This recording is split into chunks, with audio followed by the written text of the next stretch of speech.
자, 오늘은 이제 로마서부터 들어갑니다. 로마서 1장부터 쭉 나올게요. 자, 우선 로마서 공부하기 위해서는 여러분 약간씩 이 로마서의 배경이 좀 필요해요. 유인물, 여기 앞에 부분 보시면은 유인물 왼쪽 맨 위 봐요. 거기 보면 로마서에 대한 배경이 있습니다. 이거 이제 알아두시는 게 좋습니다. 제3차 선교여행 시 보통 경전학자들은 주 57년경으로 추정한다고 그래요. 사도행전 23절에 보면은 석 달간 바울이 헬라에 머물렀답니다. 거기 고린도에서 로마에 있는 성도들에게 보낸 서신으로 알려져 있다는 거.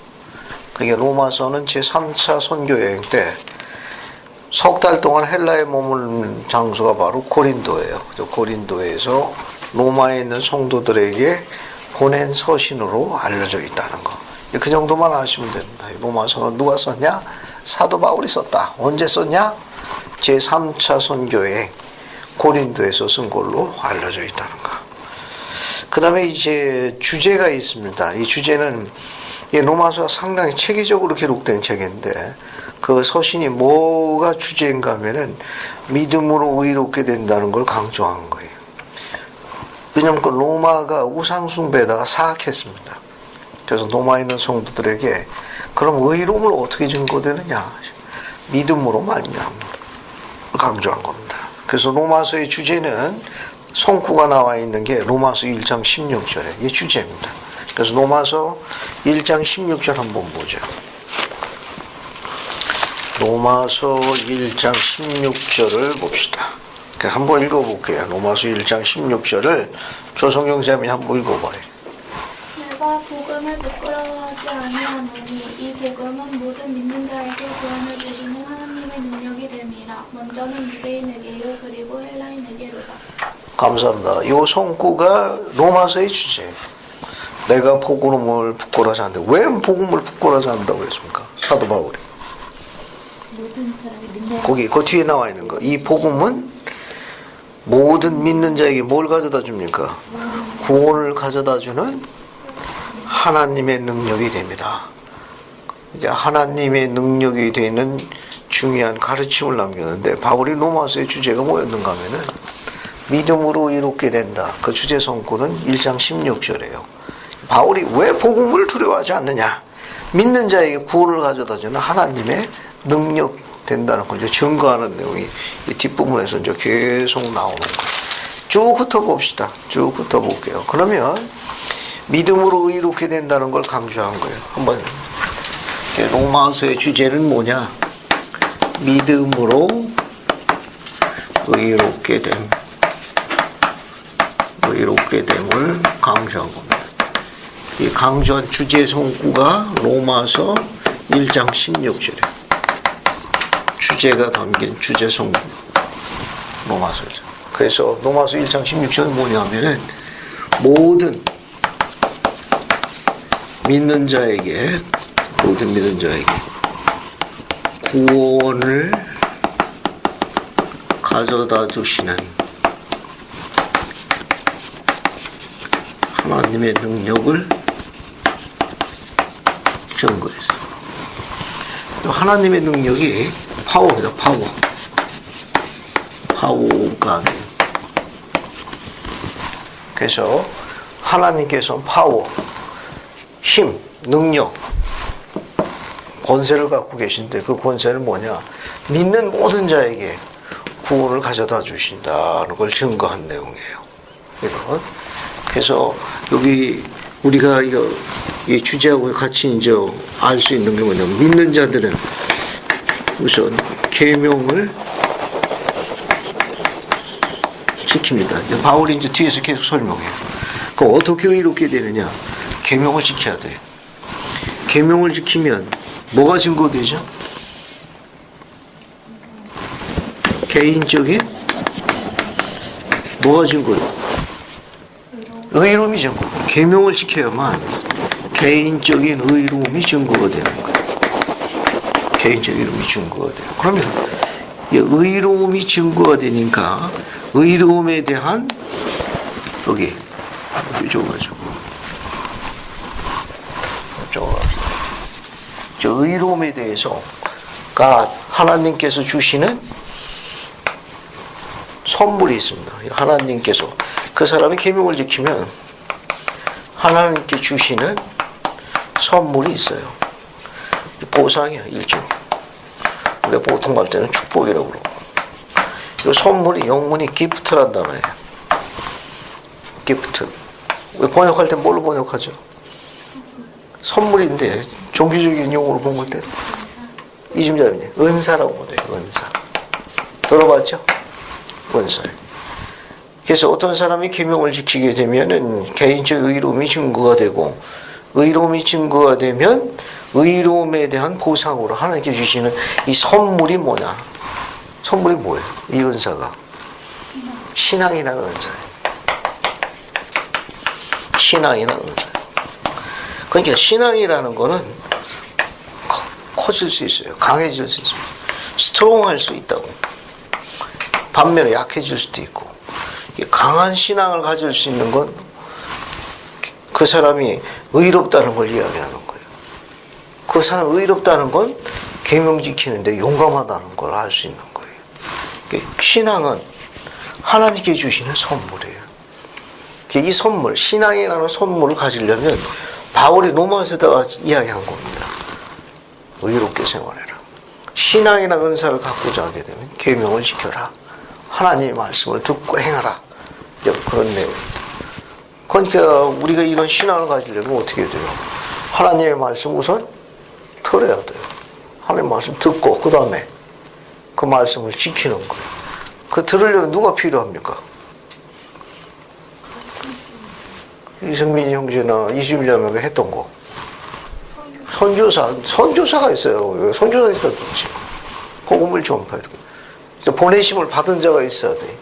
그런 사람을 통해 가지고, 그런 종도를 통해서 말씀을 듣고 계명을 지키고 의롭게 생활하면 하나님께서 계속 그에게 신앙이라는 은사를 축복해 주셔서 신앙이 어떻게 되는 거냐? 강한 신앙을 갖게 되는 거예요. 그러니까 바울은 이런 내용을 강조한 겁니다. 그러면 신앙을 행사하지 않으면, 신앙을 강화하지 않으면 죄에 이르게 된다는 걸 지적했어요. 그 내용이 뭐냐 하면은 또 다른 내용 하나가 로마서 1장 22절 보면은 믿음으로 그리스도를 믿는 신앙이 부족하게 되면 죄에 빠지게 된다는 걸 경고한 게 21, 22절이에요. 21, 22절은 그리스도를 믿는 신앙이 부족할 때, 신앙이 부족하면 죄에 빠지게 돼. 죄에 빠지게. 그 내용이 21, 22절입니다.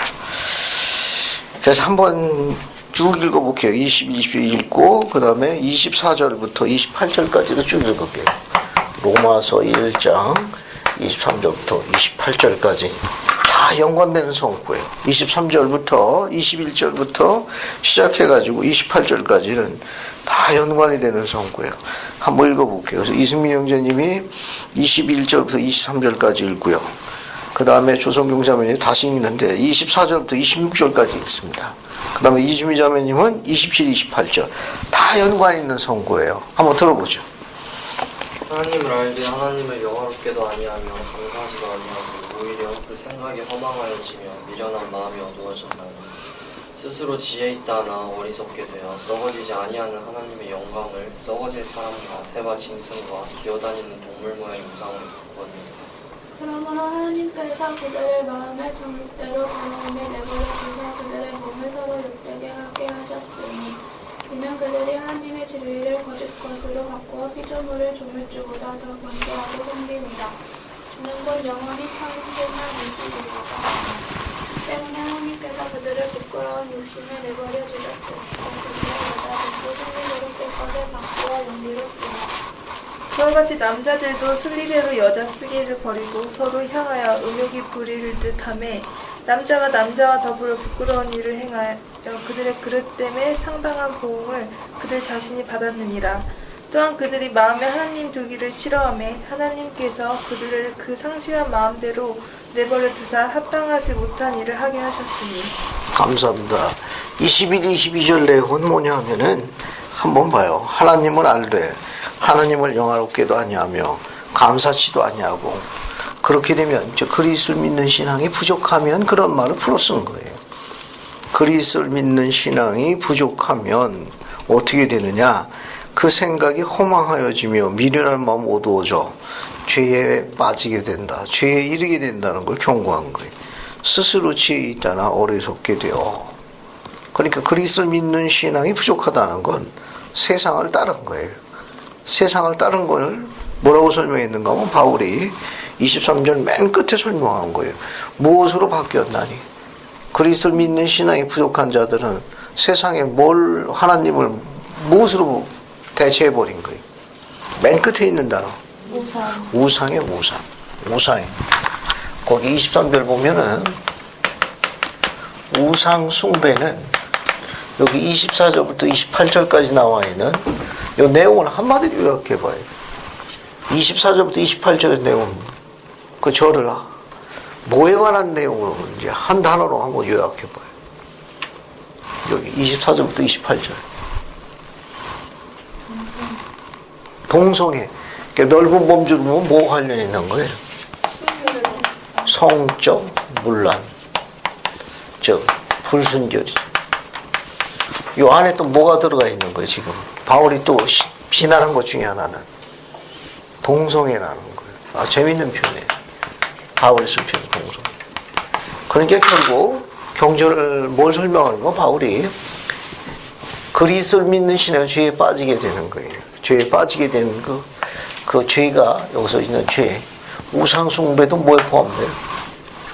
죄에 해당되는 거예요. 특히 우상숭배하고 성적 문란하고는 상당히 밀접한 관계가 있다는 걸 묘사한 거예요. 이거는 상당히 밀접한 관계가 있다는 거예요. 근데 그리스도를 믿는 신앙을 행사해야 성결케 되고 순결케 되고 깨끗한 거예요. 근데 그런 걸 행사하지 않게도 어떻게 되느냐? 세상으로 보면 유교기에 젖어가지고 이런 불순결에 빠지게 된다는 걸 지적을 한 거예요. 그러니까 그리스도를 믿는 신앙을 따르는 자와 세상에 머무른 자의 차이점에서 묘사를 한 건데, 세상에 머무른 자들은 우상을 섬기는 자들의 특징이 뭐냐? 성적 문란하고도 굉장히 관련이 깊다는 걸 지적한 거예요. 또 그 중에 로마에 있는 성도들에게 성적 문란에 관한 걸 지적한 것 중에, 불순결에 관한 것 중에 뭘 지적을 했는가 하면 오늘날에도 지적되고 있는 게 뭐예요? 동성애입니다. 그 표현을 어떻게 했나 한번 볼게요. 사도 바울이 어떻게 표현했나 봅시다. 자, 거기 그러니까 23절 맨 끝에 보게 되면은 21절과 관련이 있어요. 하나님을 알되 하나님을 영화롭게 하지 아니하는 자들, 감사치도 아니하는 자들. 이 하나님을 뭘로 바꿨어요? 23절에 우상으로 대체한 자들입니다. 왜 그들이 우상으로 대체되었느냐? 죄에 빠지게 된 거예요. 그 죄에 빠지게 된 게 24절, 28절까지 보면 불순결에 관한 거예요. 한번 봐요. 그러므로 하나님께서 그들을 마음의 전욕대로 전욕대로 더러움에 내버려두사 그들의 유욕에 이끌린 겁니다. 이끌려가지고 그들의 몸을 서로 욕되게 하였으니 그들은 하나님의 진리를 거짓 것으로 바꾸고 피조물을 조물주보다 더 경배하고 섬김이니. 여기 보면 뭐라고 묘사했는가 하면은, 여기 앞에 보게 되면 여기 하나님을 뭘로 바꿔버렸어요? 대체해버렸습니까? 우상으로 대체해버렸죠. 특히 이 동성애 불순결에 빠지는 자의 특징이 뭐냐면은, 하나님, 여기 앞에 그 손구, 앞에 나와 있는 손구, 여러분 거기 24절 보게 되면 하나님의 진리가 나와요. 하나님의 진리하고 거짓된 거니까 거짓 가르침이라고 써도 돼요. 두 개 중에 이처럼 우상을 섬기고 성적 문란에 빠지는 자들, 하나님을 우상으로 대체한 자들은 하나님의 진리하고 거짓된 가르침보다 어느 쪽을 더 경배하고 따르고 섬긴다는 거예요. 어느 쪽? 이쪽이 됩니다. 또 밑에 거 봐요. 여기 밑에 거 보면 조물주하고 피조물이 있어요. 어느 쪽을 더 경배하고 섬기고 따른다는 거예요. 피조물. 이처럼 우상을 섬기고 성적 문란에 빠지는 사람들의 공통된 특징은 이쪽 라인을 따른다는 거예요. 이쪽. 그러니까 이런 자들은 하나님을 마음에 간직하기를 싫어하는 자들.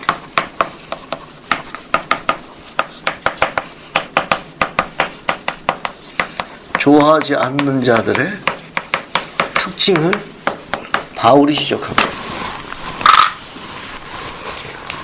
여기 28절까지 내용이 뭐냐 하면은 하나님을 마음에 두기를 좋아하지 않는 자들.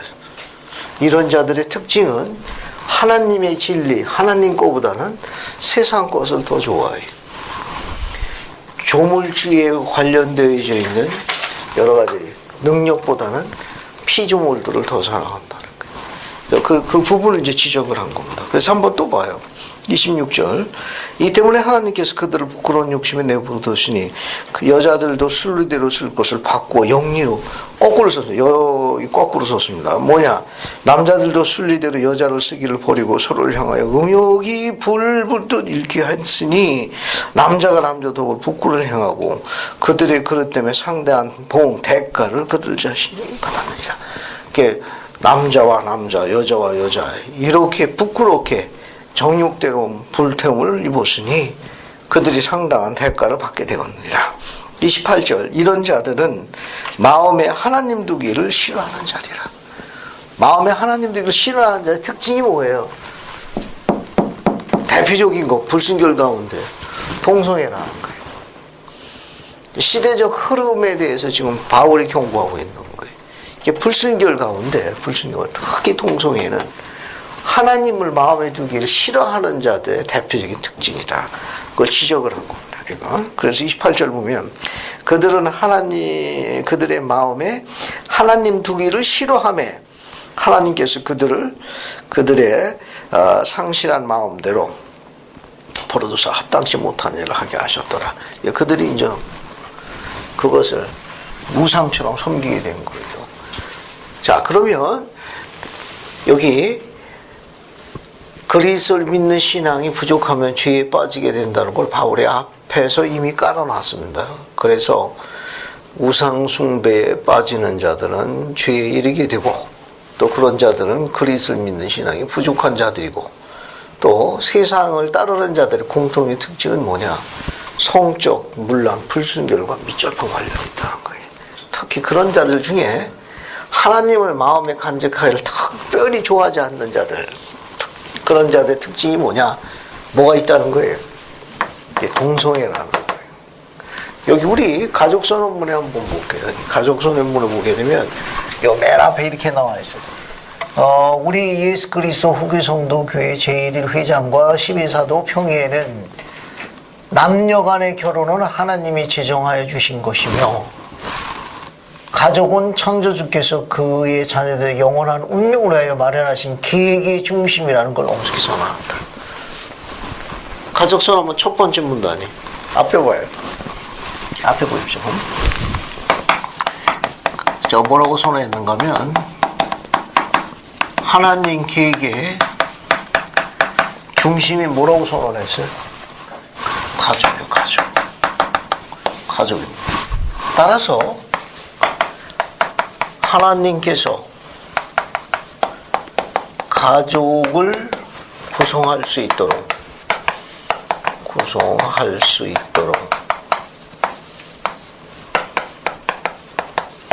마련하신 제도. 이 제도가 뭐예요? 결혼이라. 그래서 결혼을 통해 가지고 가족을 구성하는 거냐? 결혼을 통해서 지상에 자녀가 오는 거예요. 그럼으로써 이제 우리는 가족을 구성합니다. 구성이에요. 그래서 지상에 자녀가 올라오면 결혼은 누가 결혼해야 되는 거예요? 남자와 여자가 결혼함으로 인해 가지고 자녀가 오는 거예요. 결혼은 남자와 여자와의 결합을 이야기하는 거예요. 신의 뜻이라는 걸 저 앞에다 천문단에서 적은 거예요. 그런데 지금 로마서 1장에 있는 뭘 지적을 했습니까? 남자가 남자끼리, 여자가 여자끼리. 그러면 지상에 어떻게 돼요? 자녀가 올 수 있나요? 지상에 가족을 구성할 수가 없어요. 그럼 하나님의 계획이 어떻게 되는 겁니까?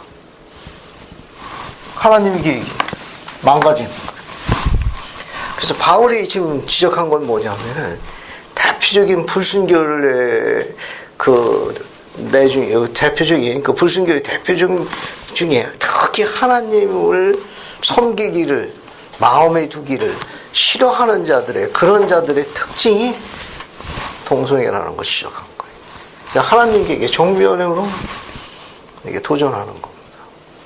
그 내용을 이제 좀 바울이 지적을 한 거예요. 요즘 세상에 트렌드가 굉장히 많죠. 또 바울이 또 뭐라고 있는가 하면 남자끼리 여자끼리도 그 불붙는 정욕이 굉장히 상당하다는 걸 이야기한 거예요. 남녀간보다도 더 정욕이 불붙듯 일나니라고 되어 있습니다. 그리고 그런 자들에게는 상당한 대가를 치르게 된다는 걸 경고했어요.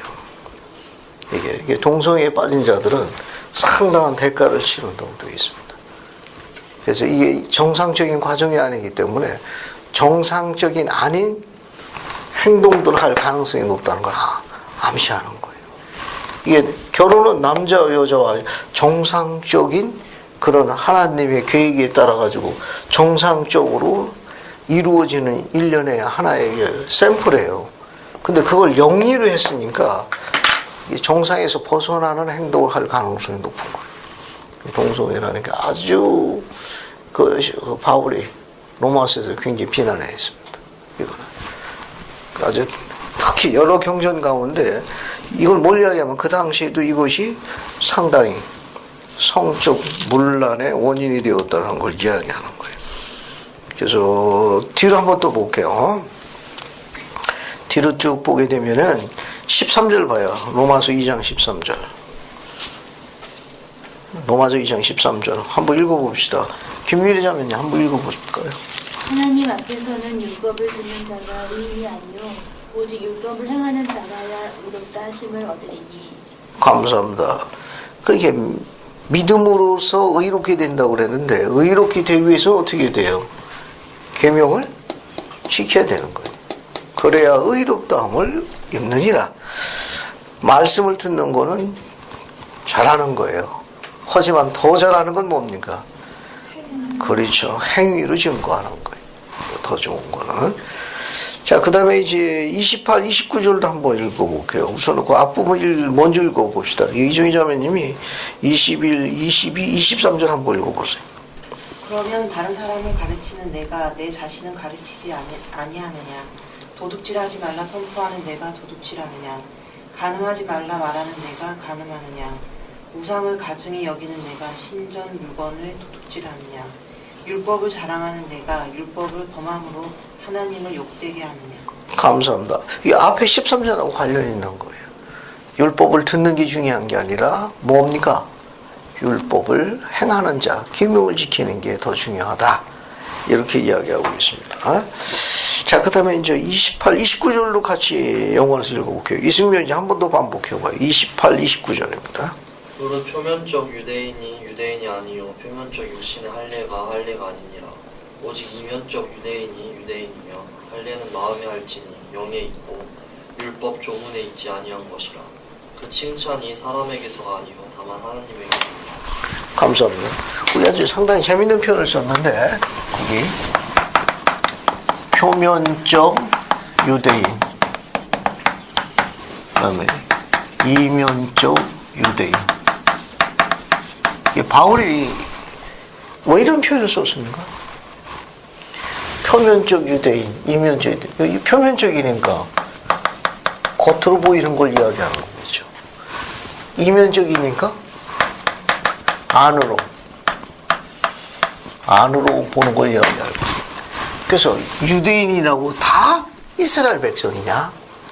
지금 바울이 로마인서에 보내는 거예요. 너희들 유대인하고 다 같은 유대인이냐? 표면적 유대인이 되지 말고 어떤 유대인이 되라는 거예요? 이면적 유대인, 내면적인.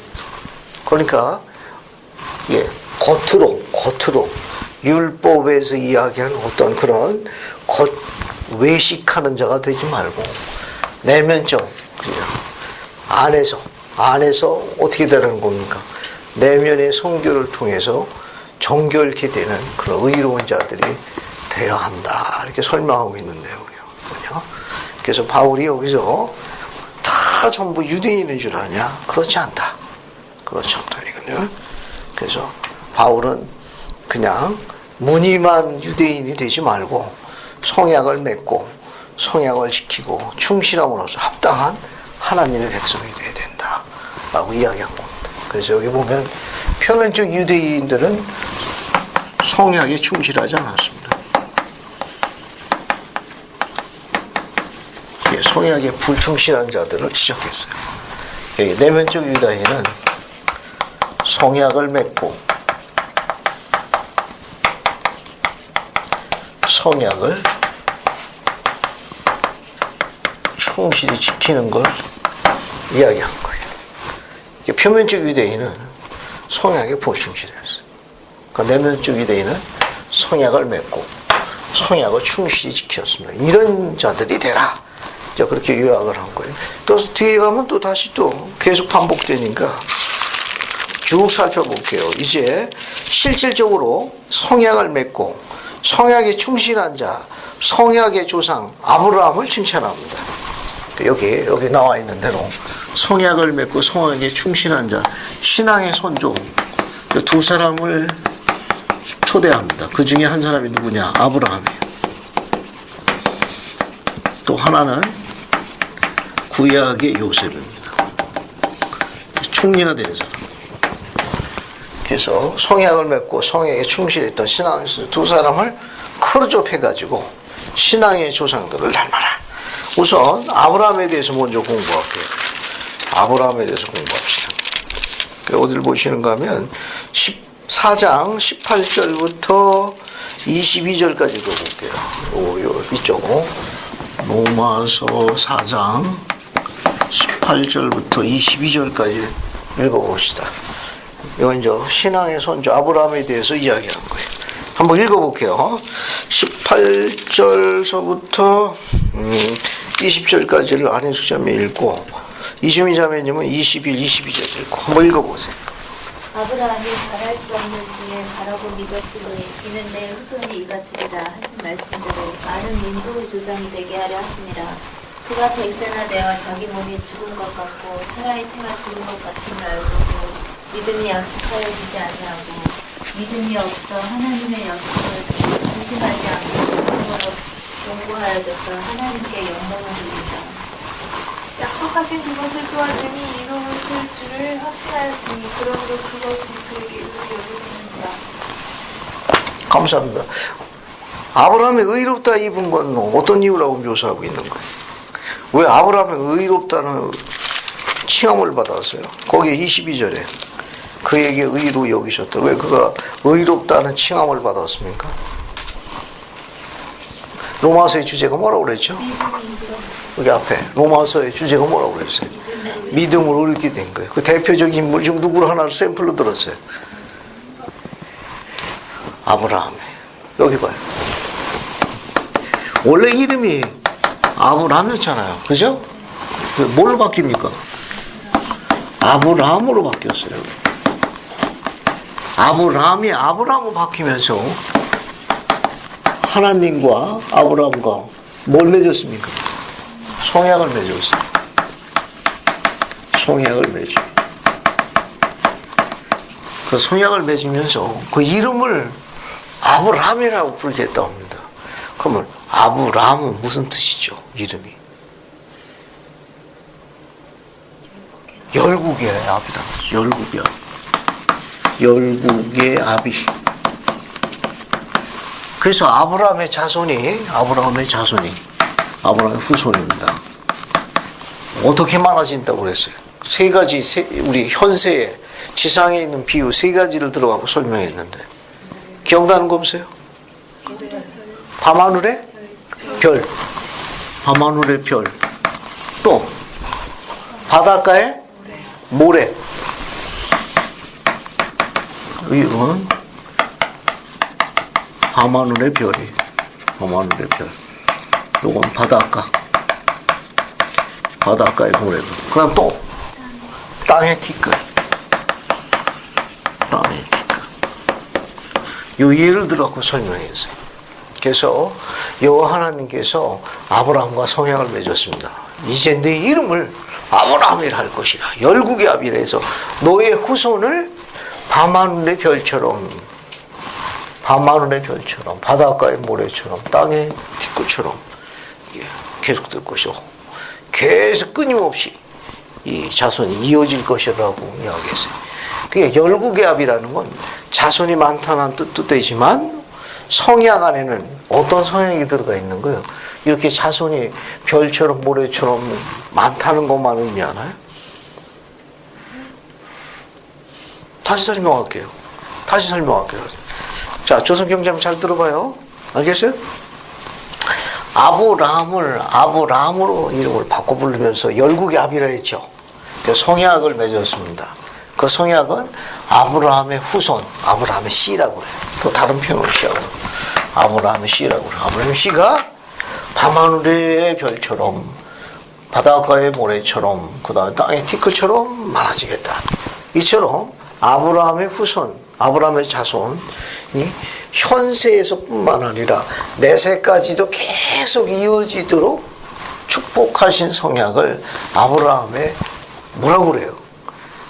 지금 있는 자손이, 후손이 현세에 있어서나 다음 세상에 있어서, 내세에 있어서 끝없이 밤하늘의 별처럼, 바닷가의 모래처럼, 땅의 티끌처럼 계속 이어지는 축복을 아브라함의 뭐라 부르죠?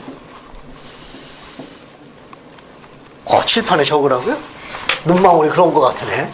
한번 적어볼게요.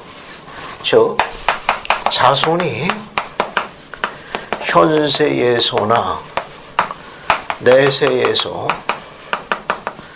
끊임없이 이어지는 축복을 주님께서 아브라함과 성약을 맺으셨습니다. 이 축복 우리가 아브라함의 뭐라고 부르죠? 요철자로 이루어지는 단어예요. 요철자로 이루어지는 거예요. 요철자로. 이 문장을 이렇게 바꿔 쓰는 거예요. 뭐라고 그래요? 한번 집어넣어. 요철자로 이루어지는 단어. 이정희, 김진희 자매. 복음. 이걸 아브라함의 복음이에요. 또 새삼스럽게 보시는 분들 위해 가지고 우리 교리와 성약 110편 봐요. 교리와 성약 110편을 보겠습니다. 110편을 보겠습니다. 그래서 우리 조성경 자매님 눈을 동그랗게 저기 뭔 소리 하는 것 같은데 한번 읽어볼게요. 110편 12절 한번 읽어. 교사선 110편 12절. 1년 후에 일라이오스가 아브라함의 복음의 경륜의 시대를 맡기며 이르기를 우리와 우리의 후손으로 말미암아 우리 뒤에 모든 세대가 복을 받으리라. 감사합니다. 여러분 110편 앞에 서문을 봐요. 서문 봐. 110편 서문. 이게 몇 년도 몇 월 며칠이에요? 1836년 4월 3일 오하이오주 커틀랜드 성전에서 있었던 사건이에요. 여기서 열쇠와 열쇠를 넘겨주기 위해서 나타나죠. 11절에 누가 나타났습니까? 11절에 누가 나타났어요? 누구? 모세가 왜 나타났어요? 지팝의 열쇠를 넘겨주기 위해서. 그 다음에 누가 나타났어요? 12절에 11절에 110편 11절에 모세가 나타나서 지파의 열쇠를 선지자 조셉에게 넘겨줬습니다. 110편 12절에 누가 나타났어요? 일라였어요. 어느 시대의 일라였어요? 아브라함 시대의 일라였어라고 그래요. 아브라함 시대에 일라여스가 나타나가지고 어떤 열쇠를 넘겨준 거예요? 아브라함의 복음의 경륜의 시대 열쇠를 넘겨준 거예요. 문장을 잘 봐요. 문장을. 앞에 봐요. 같이 할게요. 같이 칠판 봐요. 아브라함의 복음의 경륜의 시대 열쇠를 넘겨준 거예요. 앞에 문장이 뭐예요? 아브라함의 복음이네. 여기 있네. 조선경자면 여기 있어요. 알겠어요? 저게 뭔 소리요 하는 것 같은데 여기 분명히 있는 거예요. 그러니까 아브라함 시대 일라에서 나타나가지고 이 열쇠를 넘겨줬는데 그 열쇠를 그분이 뭘 갖고 있었는가 하면 아브라함의 복음의 열쇠를 갖고 있었어요. 아브라함의 복음은 무슨 뜻이냐? 무슨 뜻이냐? 자손이 현세에 있어서나 어때요? 내세에 있어서 계속해서 끊임없이 이어지는 축복을 우리가 뭐라고 그런다? 아브라함의 복음이라 합니다. 이처럼 조금 더 들어봐요. 현세에서 자손이 이어질 뿐만 아니라 내세에서도 계속해서 이어지는 약속이 들어있는 축복을 우리가 뭐라 한다? 아브라함의 복음이라 합니다. 그죠? 이처럼 우리 자녀들이 자손이 다음 세상에서 끝없이 이어지려면 어떤 의식을 행해야 되죠? 인봉인데 여기 이쪽으로 가가지고 하나님 계획에 자녀를 진행해 들어보는 계획이 뭐예요?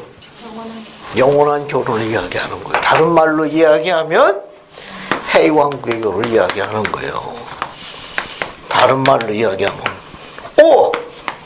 아브라함의 복음을 다른 말로 바꿔서라 해왕국의 결혼. 이 결혼을 해야만 어때요? 자녀가 다음 세상에도 증식하는 거예요. 해왕국. 똑같은 말이에요. 자, 그러면 앞으로 다시 넘어갈게요. 지금 성약에 관련된 공부하는 겁니다. 아브라함에 대해서 이제 바울이 지금 지적한 거거든. 이걸 우리가 아브라함의 복음이라고 그러고, 알겠어요? 이제 성약을 맺었기 때문에 이 성약을 우리가 뭐라고 그러느냐? 아브라함의 성약이라고 그래요. 아브라함의 성약.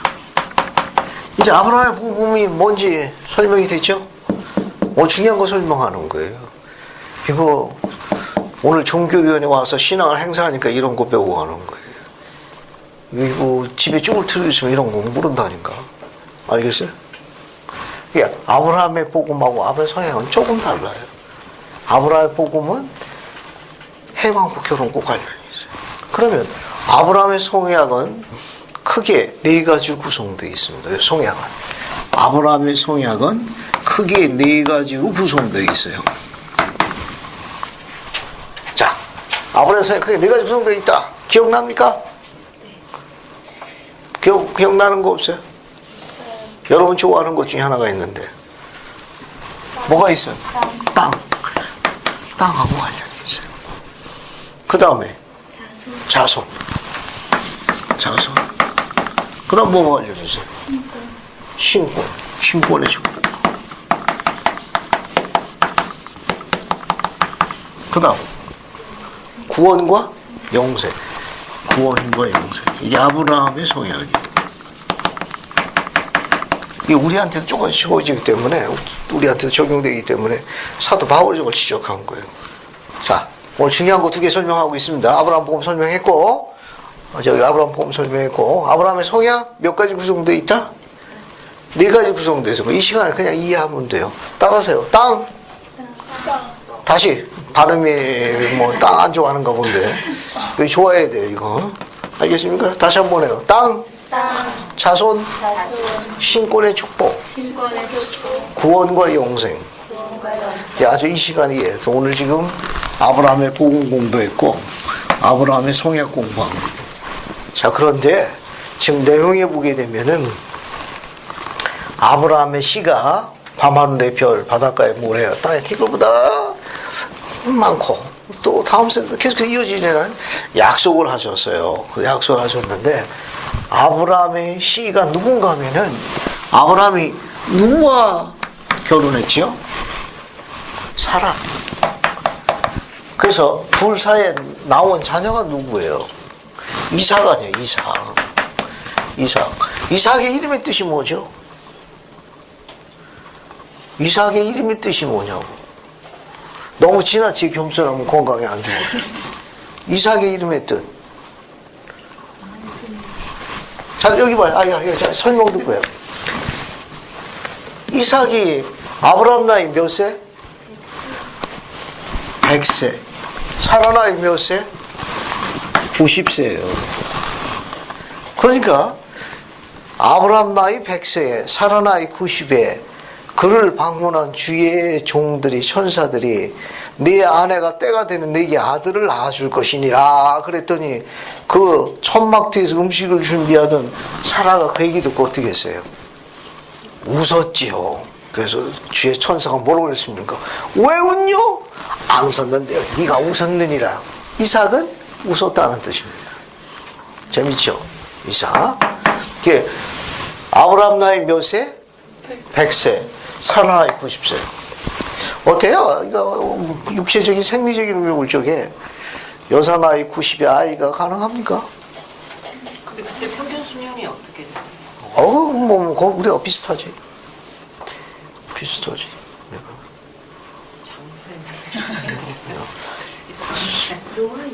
아니, 요즘에 우리도 100세 되신 분들 많잖아요. 지금 내가 내일 모레면 60인데 내 마음은 청춘이구만. 근데 우리 작은 아들이 농구할 때 나 안 껴주거든. 벤치에서 물 떠오라고 시키고 그래서 소름이 앞으로 가리더라고. 난 하고 싶은데 못하게.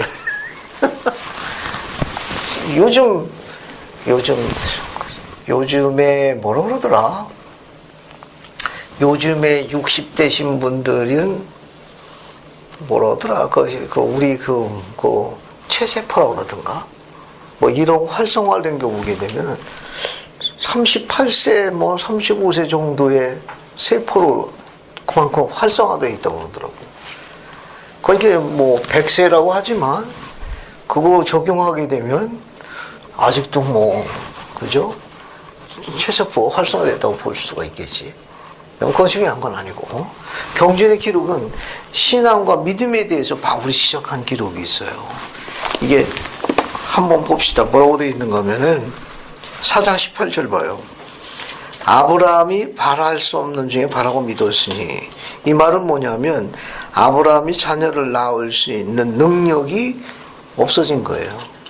이건 자신의 몸에 변화가 온 겁니다. 그런데 이는 내 후손이 이같이라고 하신 말씀대로 많은 민족이 조상, 즉 열국의 아비가 되리라고 하나님께 성약을 맺으신 거예요. 그런데 자기 몸은 어때요? 자녀를 낳을 수 있는 능력이 제한된 겁니다.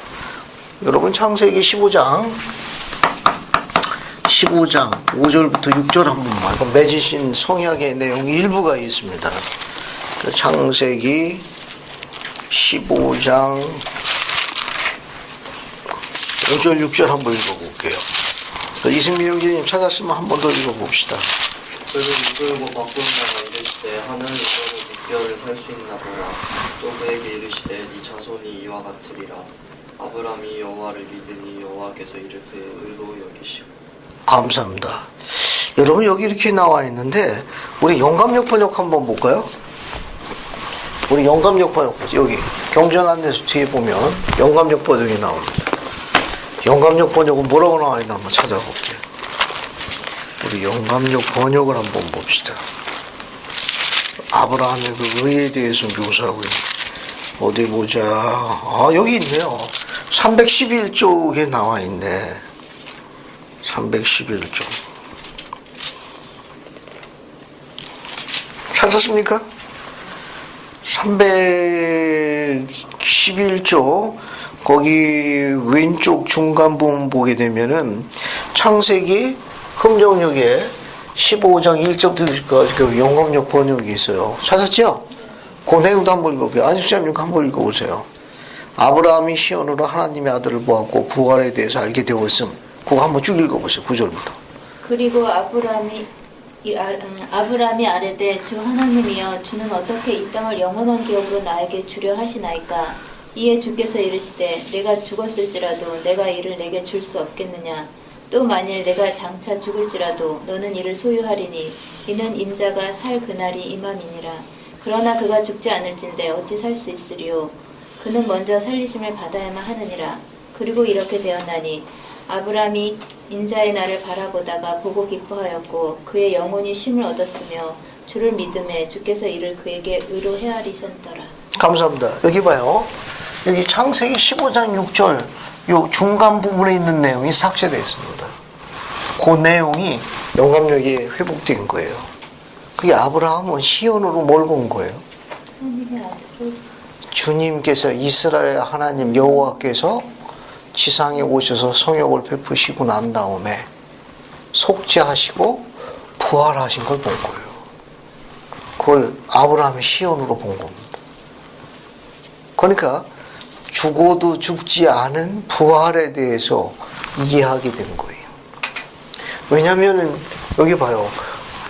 아브라함을 아브라함으로 부르시겠다 하시면서 성약을 맺었는데 그 성약이 아브라함의 성약으로 알려져 있는 거예요. 그러면 아브라함의 성약은 크게 몇 가지 구성되어 있다고 그랬어요. 네 가지 중에 그게 뭡니까? 땅, 자손, 신권의 축복, 구원과 인데 이게 영원히 너에게 속할 것이요 내 자손도 영원이라는데 아니 그러면 내가 죽으면 그 땅은 어떻게 영원이 되나? 한시적인데 그렇게 생각했던 거예요. 그래서 장막을 거두시고 다음 세상을 보여주신 거예요.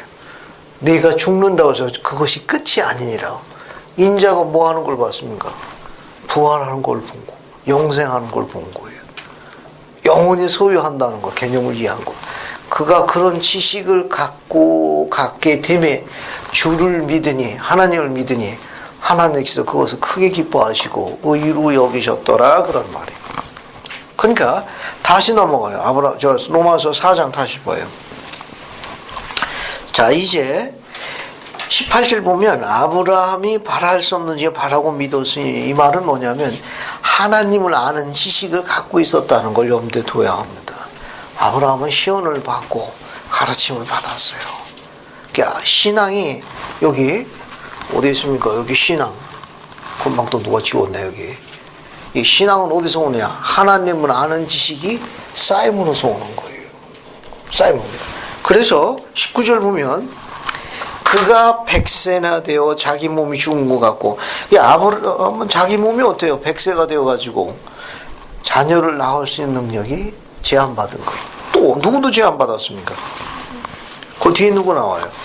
사라의 태가 죽은 것 같음을 알고도 사라의 태가 죽었다는 건 뭡니까? 자녀를 낳을 수 있는 생식 능력이 이제 제한받은 거예요. 그럼에도 불구하고 어떻게 되어 있습니까? 믿음이 약하여지지 아니하고 믿음이 없어 하나님의 약속을 의심하지 아니하고 오히려 어떻게 됐어요? 오히려 믿음으로 경고하죠. 하나님께 영광을 더욱 돌리니 그죠? 약속하신 그것을 능히 이룰 줄로 확신하니 하나님께서 그에게 그것을 의롭다 하심으로 여겼느니라. 창세기 17장 23절 한번 봅시다. 우리가 갖고 있는 창세기 17장 23절 한번 또 읽어볼게요. 봤습니까? 자, 창세기 17장 여기 보세요. 뭐 다 읽기 전에 앞에 거부터 먼저 읽는 게 낫겠네요. 창세기 17장 15절부터 어디 보자. 17절까지 읽는 게 낫네요. 영감역 번역이 23절이고 여기 창세기 17장 16, 17 두 절 읽어볼게요. 16, 17 봤습니까? 이거 한번 읽어볼게요. 그래서 이정희 자매님 한번 읽어볼래요? 창세기 17장 16, 17절. 내가 그에게 복을 주어 그가 내게 아들을 낳아주게 하며 내가 그에게 복을 주어 그를 여러 민족의 어머니가 되게 하리니 민족의 여러 왕이 그에게서 나리라. 아브라함이 엎드려 웃으며 마음속으로 이르되 100세 된 사람이 어찌 자식을 낳을까? 사라는 90세니 어찌 출산하리요 하고. 감사합니다. 여기 내용 보게 되면 바울 가르침하고는 조금 다르네. 바울은 뭐라고 가르쳤어요? 거기 4장 20절 뒷부분 믿음으로 견고하여져 하나님께 영광을 돌리며, 그죠?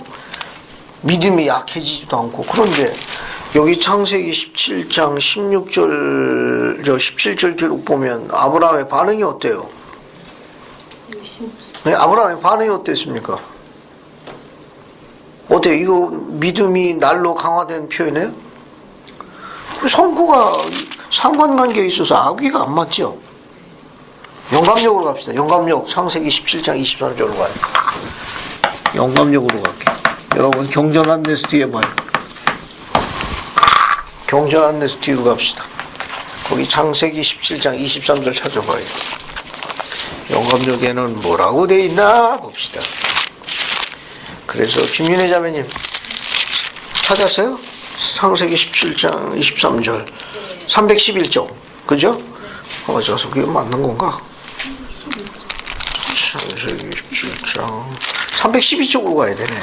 312쪽 왼쪽 편 맨 위에 거 그때에 찾았어요? 그거 한번 읽어봐요.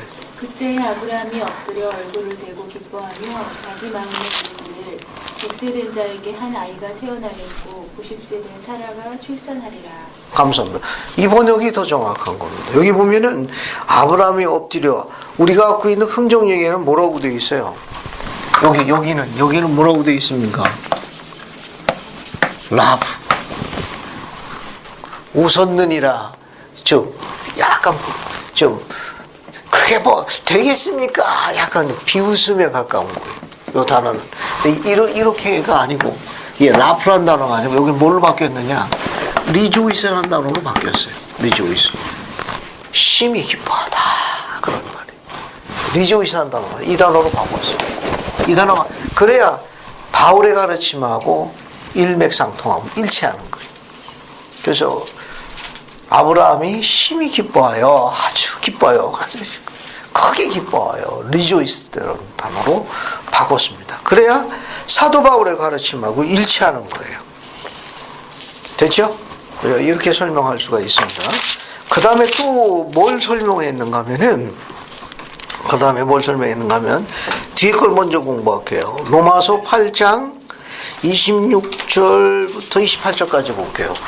지금은 아브라함에 대해서 이제 공부한 거고, 여기는 이제 구약의 요셉에 대해서 공부합니다. 구약의 요셉. 이것은 로마서 8장 26절부터 28절이에요.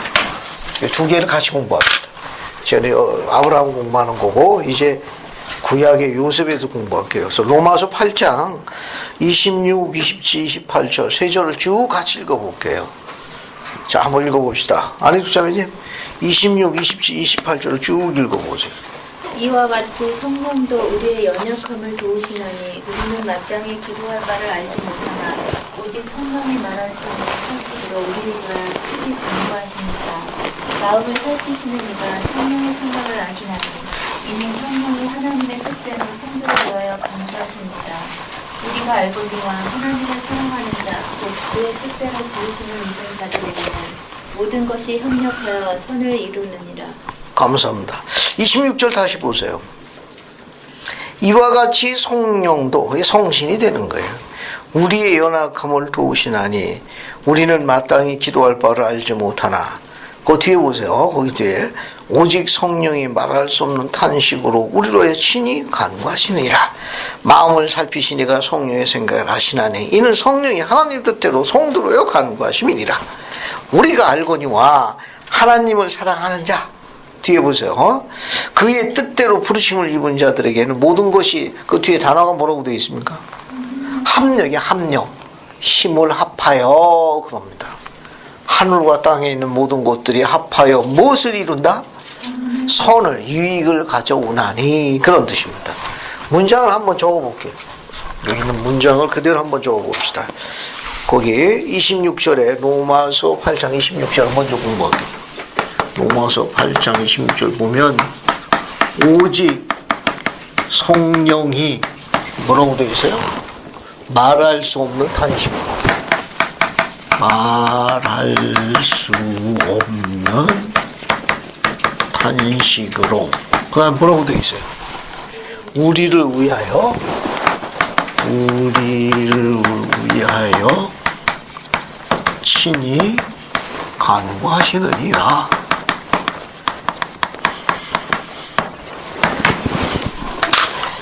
여기 봐요. 여기 설명을 먼저 넘어갈게요. 여기 보면 성령이 말할 수 없는 탄식으로 우리를 어떻게 돕느냐? 우리를 왜요? 친히 간구한답니다. 누가? 성령이. 어떻게? 말할 수 없는 탄식으로. 영감역의 번역이 바뀌었습니다. 번역이 더 재미있어요. 영감역 번역이. 여러분 유인물에 봅시다. 여러분 유인물에 적어놨어요. 여기 유인물 오른쪽 중간 부분 봐요. 중간 부분. 예. 앞에 유인물 가지고 진물 무용실 유인물 가지고 찾았습니까? 그 이루 뭡니까? 말할 수 없는 탄식으로 그렇게 되어 있죠. 여기 우리가 갖고 있는 흠정령에는 뭐라고 번역되어 있는가 하면 with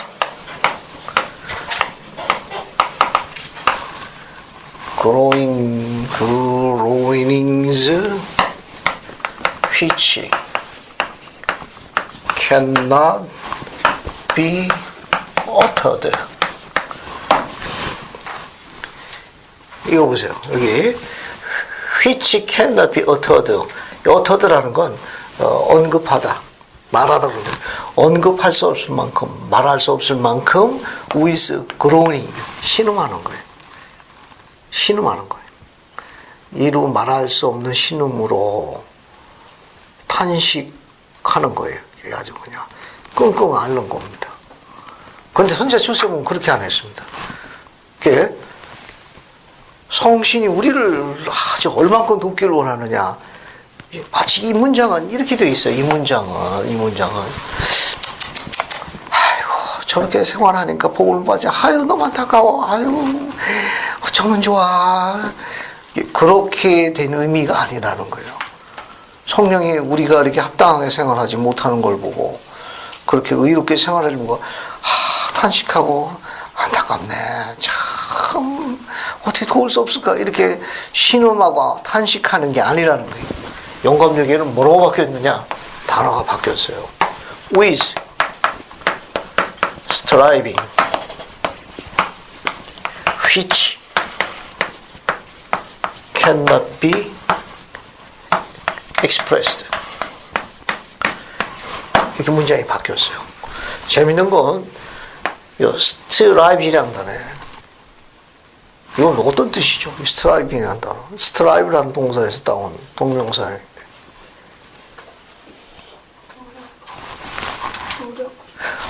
어떻게 노력하는 거예요?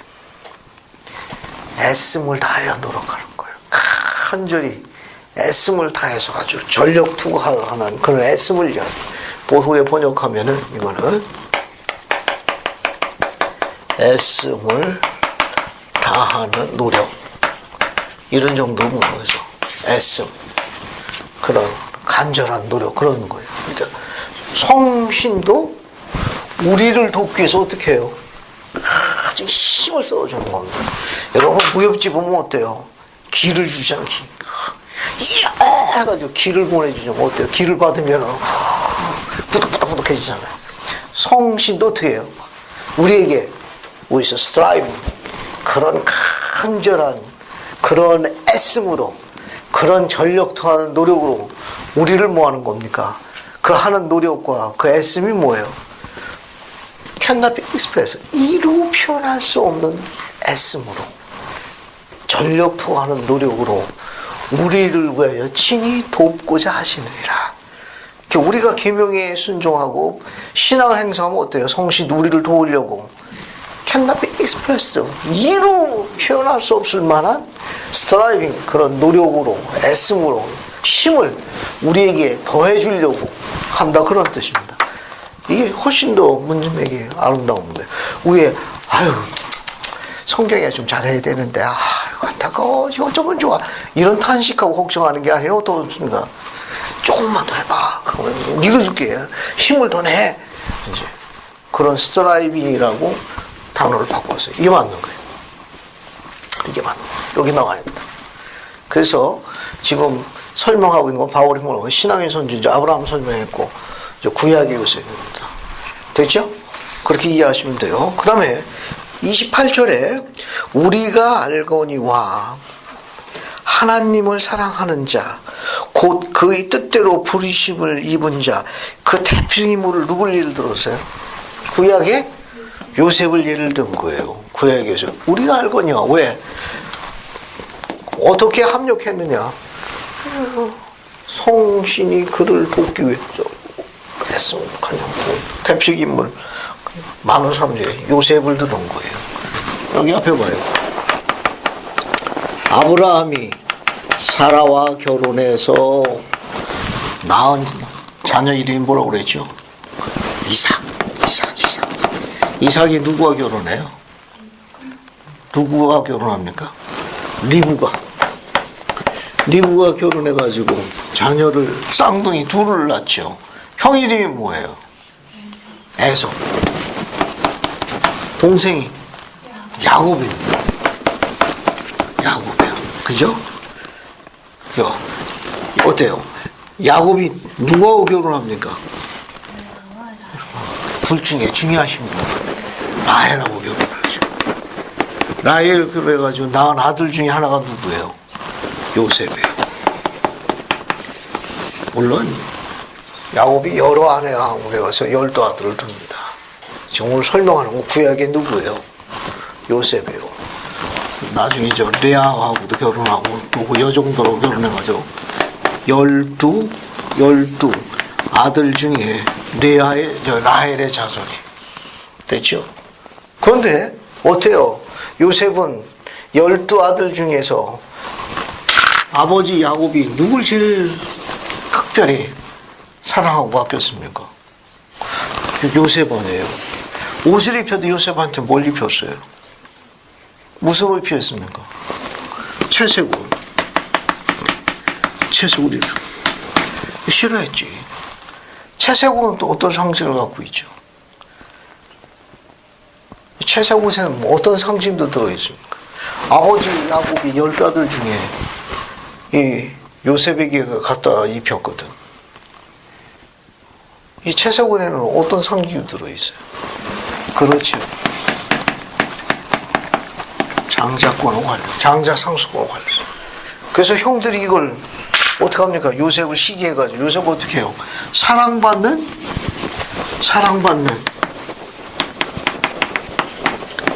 아버지의 아들이었어. 그것도 장자상속권이 내정되어 있는 아들이. 그런데 어떻게 됐어요? 요셉이 이 사랑받는 아버지, 그 모든 족장의 발열의 계승할 1순위로 있다가 어떻게 됩니까? 형들이 어떻게 해요? 팔아버렸잖아요. 애굽으로 팔려가서 종으로 팔려가는 거예요. 그죠? 종으로 팔려갔습니다. 그죠? 종으로 팔려갔죠. 그 종으로 팔려갔는데 그 종으로 팔려갔던 집이 누구 집이었습니까? 애굽의 바로의 시위대장 바른발인데 무슨 발이에요?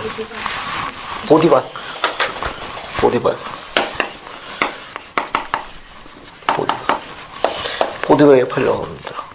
그런데 종으로 팔려가가지고 어때요? 일을 잘해가지고, 그죠? 뭐가 됩니까?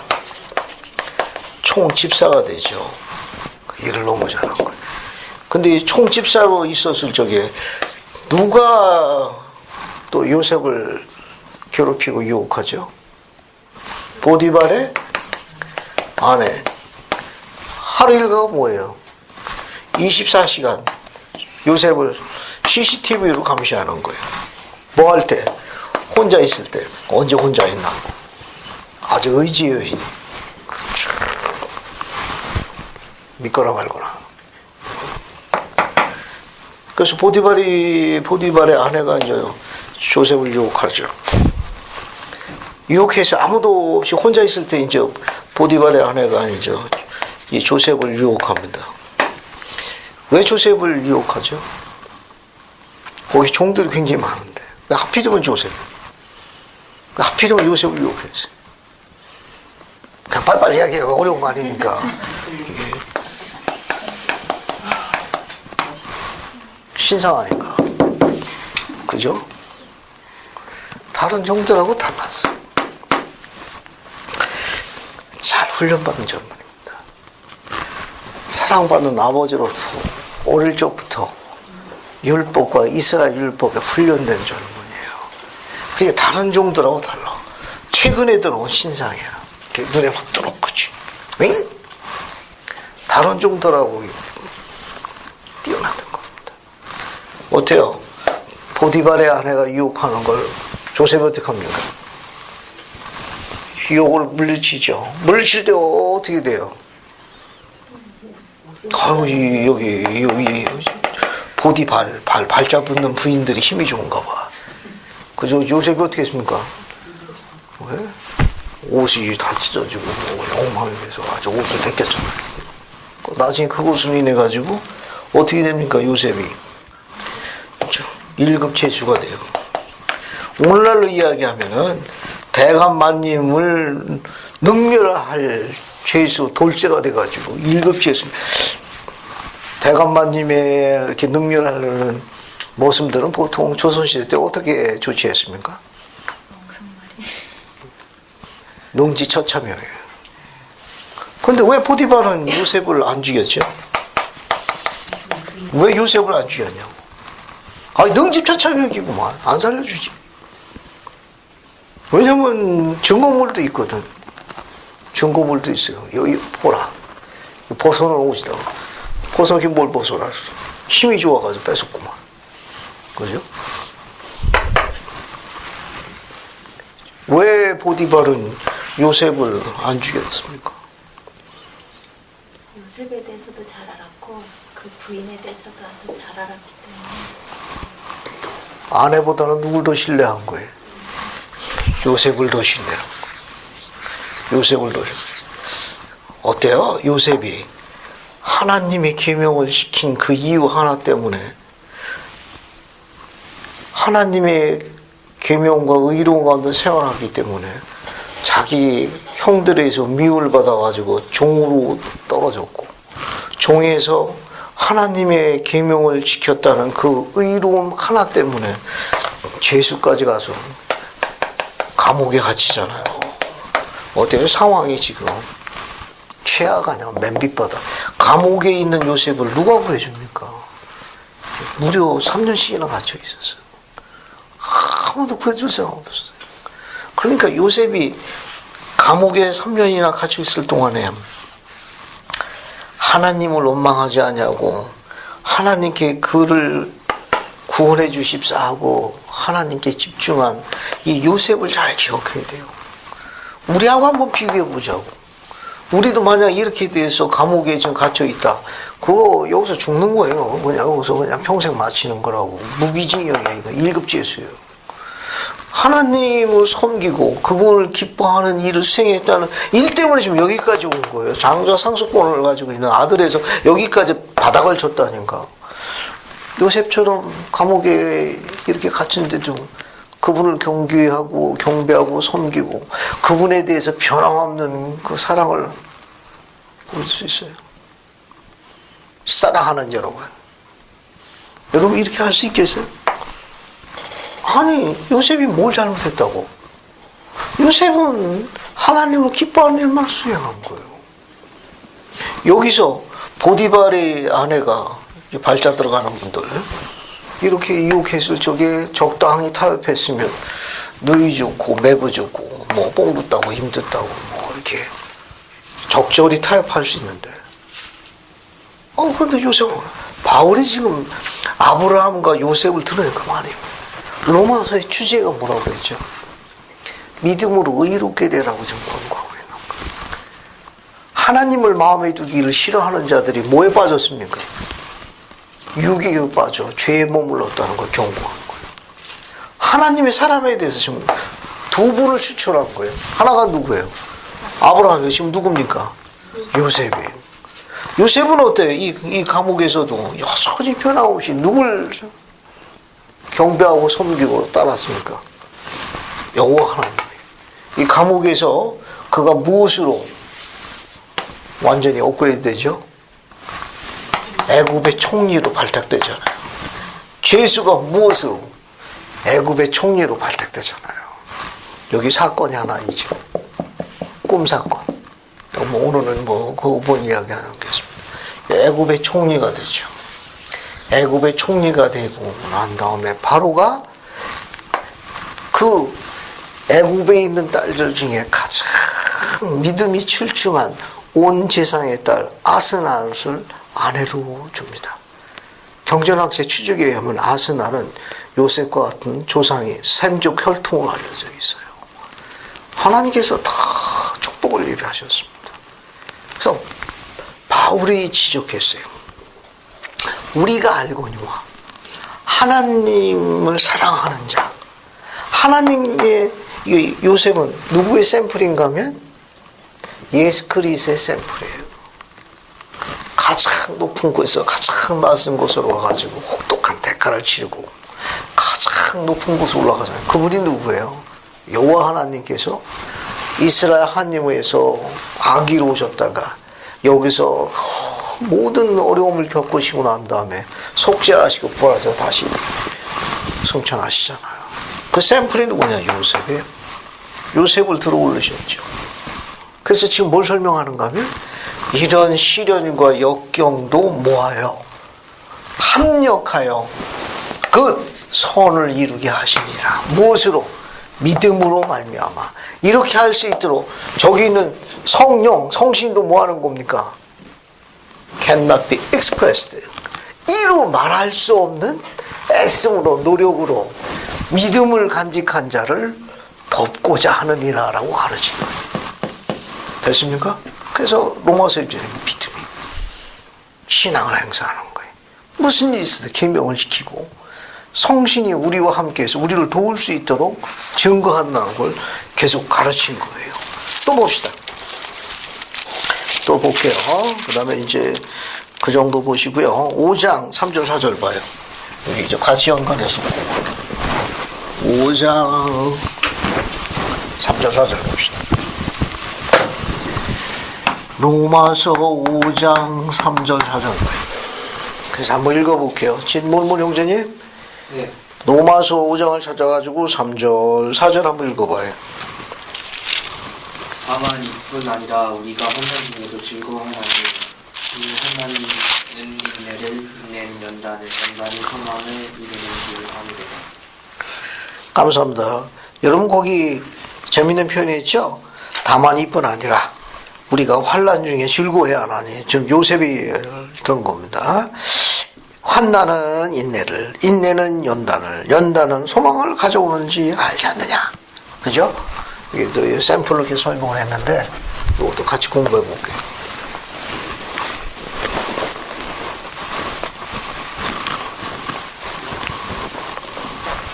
여기 봐요.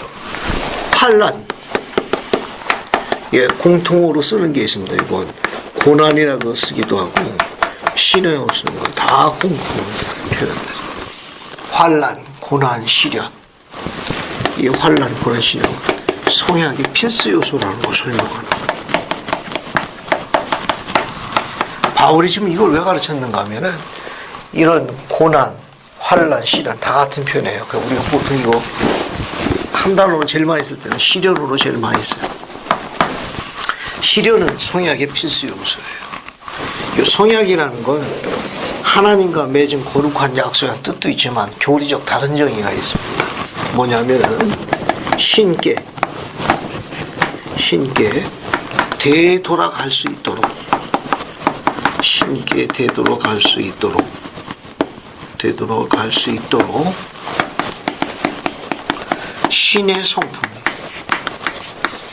신의 성품을 쌓도록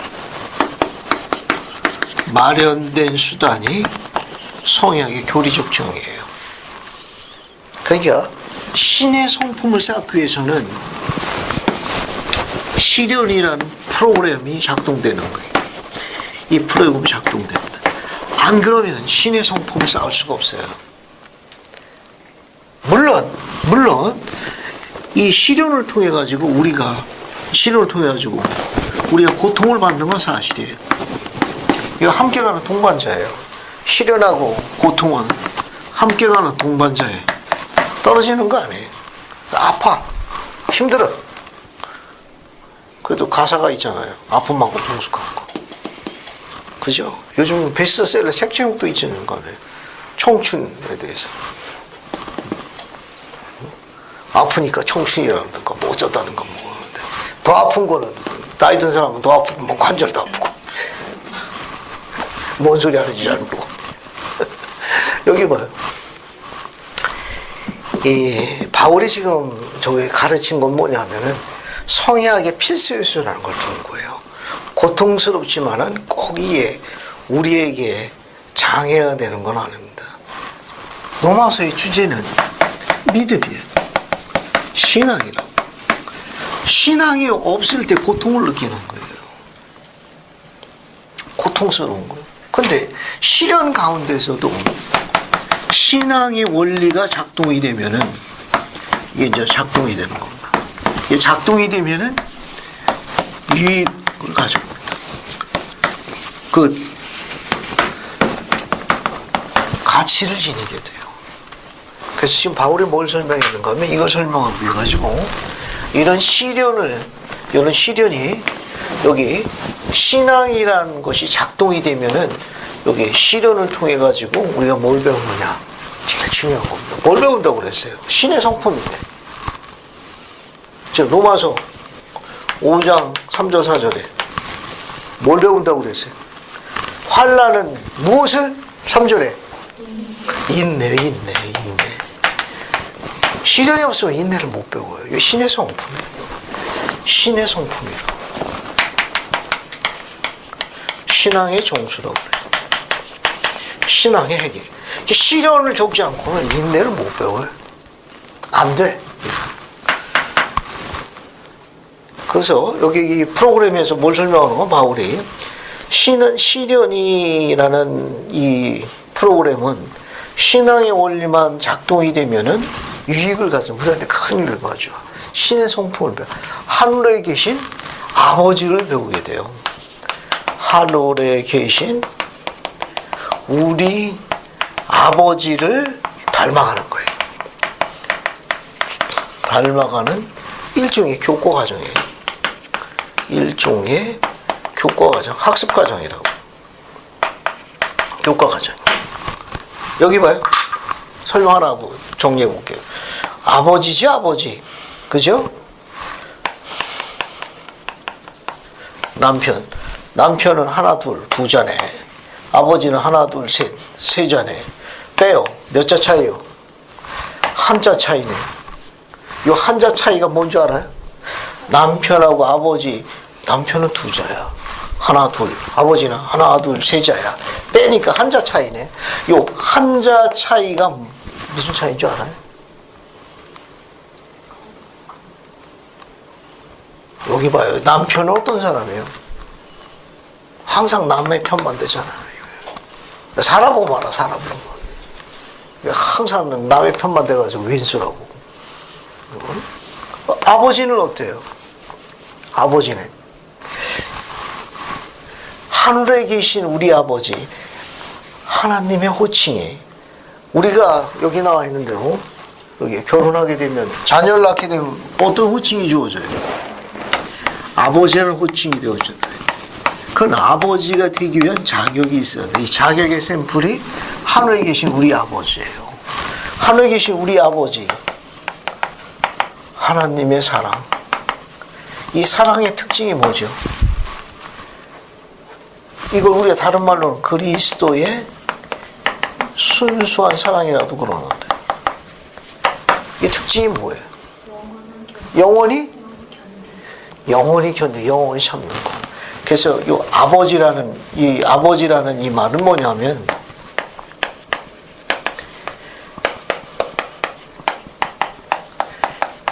이런 사람을 이야기하는 거예요. 이래야 아버지 자격이에요. 뭐가 들어가요?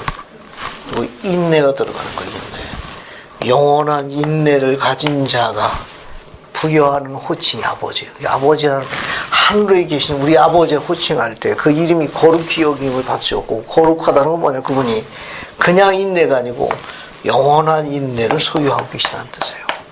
그래서 우리도 결혼해서 자녀를 낳으면 뭘 소유해야 합니까? 영원한 인내를 소유해야 돼요. 바울은 지금 그걸 설파하는 거예요. 신앙의 핵이에요. 신앙의 정수라고. 그래서 시련이 고통을 가져오기는 하지만 신앙이라는, 즉 하나님을 믿는 신앙이 작동되면 하나님의 성품을 배우는데, 그 중에 뭐예요? 인내를 배우는 거예요. 인내는 뭘 또 배우게 해줍니까? 인내는 4절에 뭐라고 되어 있어요? 인내는 연단이 뭐예요? 새로 나온 특수 은단이요? 뭐예요? 신제품에 요즘 나온 거? 연단이 뭐냐고, 연단이.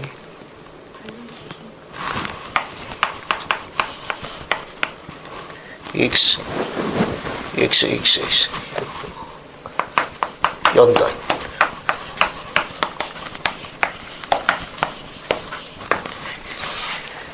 경험을 이야기해요. 연단이나 경험이나 같은 단어예요. 영문은 똑같은 단어예요. experience를 이야기합니다. 경험을 이야기하는 거예요. 또 이 경험은 뭘 가지고 와요? 어떤 경험을 갖고 옵니까? 호프가 뭐예요? 소망을 갖고 오는 거예요.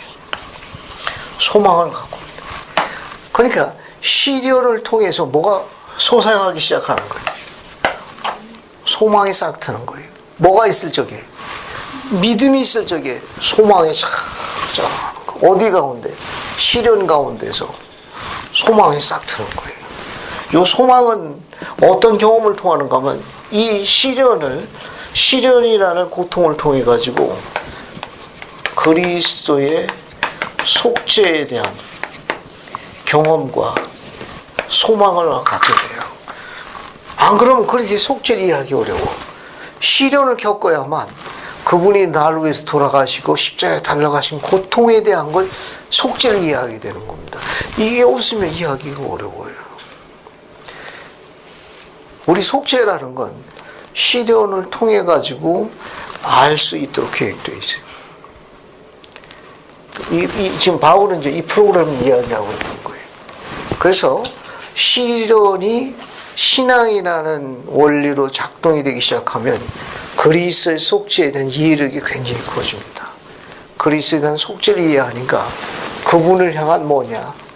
사랑과 그분에 대한 소망으로 계속 불붙듯 일어나는 거예요. 어디서? 시련 가운데서 꽃피는 하나님의 가장 아름다운 선물 중에 하나가 뭐냐? 소망이에요. 소망이 없으면 죽은 거예요. 따라서 우리가 갖고 있는 지식보다도 더 중요한 게 소망이에요. 소망이 없으면 죽습니다. 지식보다 더 중요한 건 소망이에요. 바울이 그것을 설명한 게 로마서 5장 3절 4절이에요. 다시 한번 봐요. 거기 보면 다만 이뿐 아니라 우리가 환난 중에서도 즐거워하느니 이는 환난이 무엇을? 인내를. 그 다음에 인내는 연단을 뭘 가져와요? 소망을 가져온다. 그래서 여러분 유인물을 한번 볼게요. 유인물 지금 여기 있네. 첫 장 왼쪽 거 맨 밑에 찾았어요? 로마서 5장 3장 로마서 5장 3절 4절 시련의 가치. 김윤희 자매님 찾았어요? 그 옆에 거 읽어봐요. 시련은 한번 읽어보세요. 시련은 우리에게 인내심을 키워줄 수 있고 예수 그리스도의 속죄에 대한 더 큰 소망을 품게하는 경험을 가져다 준다. 감사합니다. 거기에 시련은 우리에게 인내심을 키워줄 수 있고 예수 그리스도의 속죄에 대한 더 큰 소망을 품게 하는 경험 연단이라고 번역되어 있어 가져다 준다. 그 다음에 이제 나머지 내용은 여러분 쭉 보시면 되는데 영감적 번역 볼게요. 이쪽 보세요.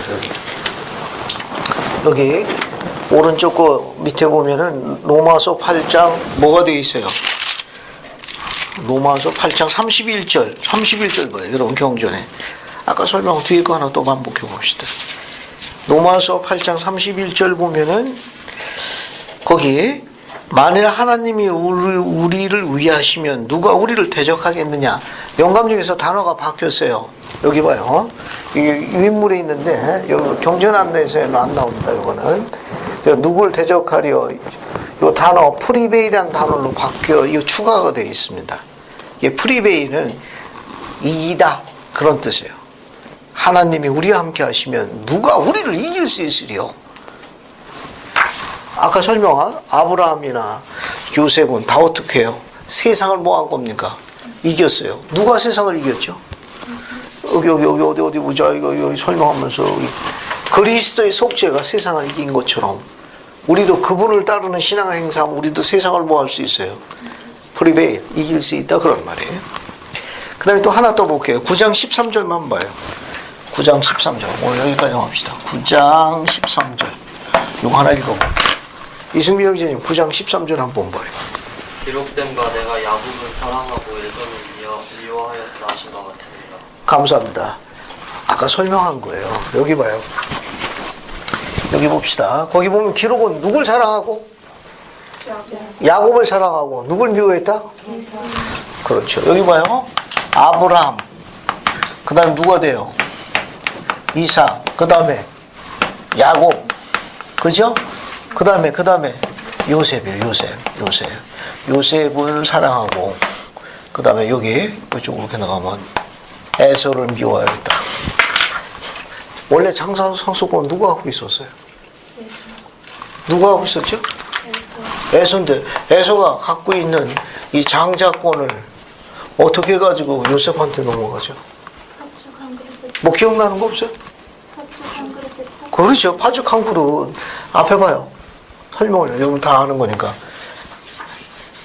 에서는 세미나리하고 종교원에 등록을 한 것 같아요. 하루 종일 밖에 그냥 쏴돌아다니다가 해 떨어서 집에 들어와서 어떻게 했습니까? 배고팠죠. 조셉이 뭘 준비하고 있었습니까? 이거 여기까지. 이거 밑에 잘못했네. 왜 여러분 왜 가만히 있어요? 요셉 밑에 내려가야 되는 거예요. 여기 야곱이 밑에 여기 밑에서 이렇게 돼야 되는데 좀 이상하게 적어놨냐. 아브라함, 이삭, 야곱, 라헬 맞는데 여기 에서 아브라함, 이삭, 야곱 맞는데 잘못 적었다. 여기 요셉이 되어 있는 거야. 여기서 에서 이게 정확한 거예요. 이게 맞는 거예요. 근데 왜 여러분 가만히 있습니까? 여기 봐. 여기 야곱을 사랑하고 에서를 미워했다. 에서가 장자 상속권을 야곱에게 팔죠. 그죠? 여기 왜 설명을 하는가 하면 원래 고대에는 장자 상속권은 장자에게서 넘어왔어요. 이렇게 아브라함, 이삭 이렇게 넘어와야 되는데 원래는 에서에게 가야 되는데 어떻게 됩니까? 이쪽으로 바뀌었잖아요. 그죠? 그러니까 하나님께서 기뻐하시는 것은 혈통이 아니라는 거예요. 혈통이 아니고 개인적인 의로움에 근거를 둬서 기뻐하신다는 걸 설명한 성구죠. 하나님께서 어떤 혈통이나 가문을 갖고 그분께서 기뻐하시는 게 아니고 그게 아니고 이게 바뀐다는 거예요. 왜 바뀌었느냐? 야곱의 개인적인 의로움으로 하나님의 사람으로 바뀐 거예요. 혈통보다는 계명에 순종하고 성향화시킨 의로움이 더 우선이라는 걸 지적한 성구예요. 좀 윤곽이 드러나죠? 로마서 지금 공부하고 있는 9장 13절을 뭘 이야기하는가 하면 혈통이나 어떤 그런 가족적 배경보다도 더 중요한 것은 성약에 충실한 것이 훨씬 더 중요하다는 걸 이야기하는 겁니다. 그런 사람들이 하나님의 사랑을 입는 자들이고 하나님의 뜻대로 부르심을 받아 하나님의 사랑에 발리를 오른 자라는 걸 지적한 내용이에요. 저 내용이. 됐죠? 오늘 여기까지만 합시다. 오늘 여기까지만 할게요. 다음 주는 10장부터 그 로마서 뒤에 16장까지 공부하고 고린도전서로 들어가겠습니다. 이 고린도전서도 재미있어요. 오늘 여기까지 하겠습니다. 예수 그리스도의 모셔갑니다. 아멘.